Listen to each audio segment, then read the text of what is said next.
Today we're going to talk about estate taxes and why the year 2026 is a year you're going to want to keep your eye on if you are concerned about avoiding estate taxes. We'll get into the details after the introduction.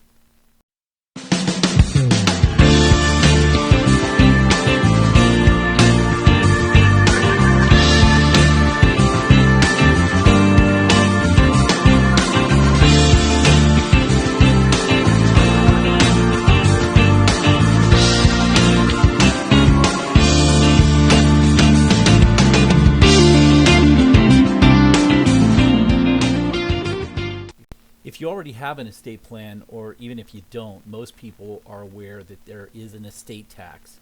It is a tax on the value of a person's assets at the time of their death. Upon your death, if the total value of your estate is above a certain threshold amount, known as the federal estate tax exemption, the IRS requires your estate to pay a tax before any assets can be passed to the beneficiaries. Under current law, every year this exemption goes up with inflation, but in any given year, politicians can change the amount of your exemption, and they can change the details under which these estate taxes are either reported, or the estate values are reported, or taxes are paid. Worse, the exemption amounts currently in place sunset or expire beginning in 2026. So before we talk about what happens in 2026, let's just take a few minutes to talk about what the current law is and how it affects you.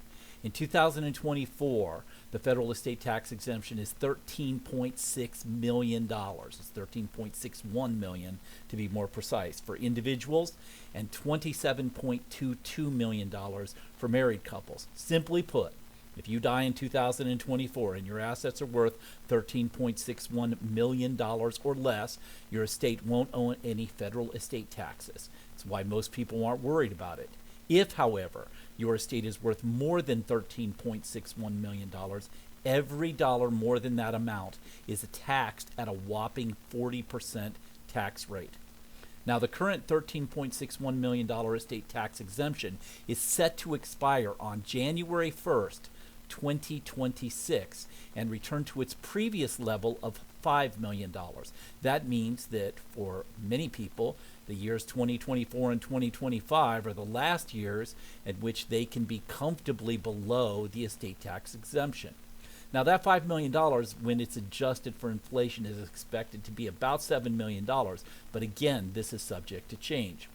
There's a couple things that we don't know about your plan, and I always tell people these are things to keep in mind as you're planning for long term. 1, we don't know when you're going to die. 2, we don't know how much money you're going to have when you die. And 3rd, we don't know what the estate tax exemption will be when you die. And lastly, and probably most importantly, we don't know how long, legally or practically, you're going to be able to make decisions for your estate plan. So, in other words, it's important for you to keep all of these in mind and look forward and plan for the long term.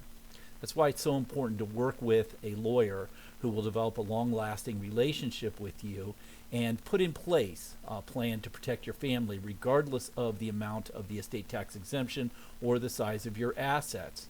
It's also important to have that relationship to ensure that you're updated when there are law changes and there are new strategies that come about. In addition to the federal estate tax, there is the possibility of state-to-state tax. In other words, states that you live in can also have an estate tax or an inheritance tax separate and apart from the federal government's estate tax. Fortunately, both states in which most of my clients reside, the two states that I practice in, Ohio and Missouri, have neither an estate or inheritance tax. Illinois, a state in which I have a few clients and I am admitted to practice, but in which I no longer practice, it is one of 17 states that have an estate or inheritance tax. In Illinois, any amount of your estate over $4 million will be taxed at a graduated rate that goes as high as 16% based upon the 2024 tax rates. 11 states and the District of Columbia have an estate tax, while 5 states have an inheritance tax, where they tax people who live in their state when they receive an inheritance.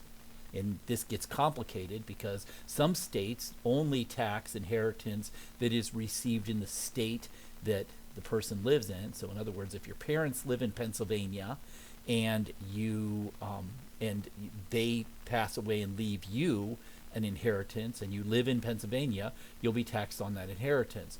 Some states, if you live in a different state, don't tax that inheritance if the monies come from a state other than the state in which the inheritance was received. Currently, Maryland is the only state in the nation that has both an estate tax and an inheritance tax. Now, one of the reasons that it is important to know what the exemption is, what the value of your estate is, and whether this is something you should be concerned about, is that there are many, many different ways to avoid estate taxes. I tell people that I don't believe that anyone should be paying estate taxes because the government has given us so many different options that we can use in order to either reduce or avoid the estate tax entirely. And of course, the longer that we have to plan, the more aggressive we can be in making sure that the estate tax is either greatly reduced or virtually eliminated. By using various estate planning strategies, you can reduce or eliminate altogether your estate tax liabilities. Now, some of these strategies are simple, but the more money you have and the shorter time that you have to plan, the more complicated they will need to become, such as using irrevocable trusts. Regardless of the method that you would have in question, if you can save your money from a massive tax bill, it's probably worth it. If you'd like to learn more, or you need to get a plan in place to save your family from major tax burden, give us a call. We'd be happy to give you an initial conversation to answer any basic questions you might have and discuss with you what the result will be. The bottom line is, if you are in the range of $4 to $5 million now, you probably need to be talking with a lawyer to make sure that you don't have an estate tax at the time of your passing. It's a good idea to put in some strategy in case the government doesn't rescue us from what may be a dramatic increase in estate taxes without even signing additional legislation. This is just what happens under the current tax scheme we have. I hope you found this interesting. If you did, please like, share, and comment. And I look forward to speaking to you about another topic next time.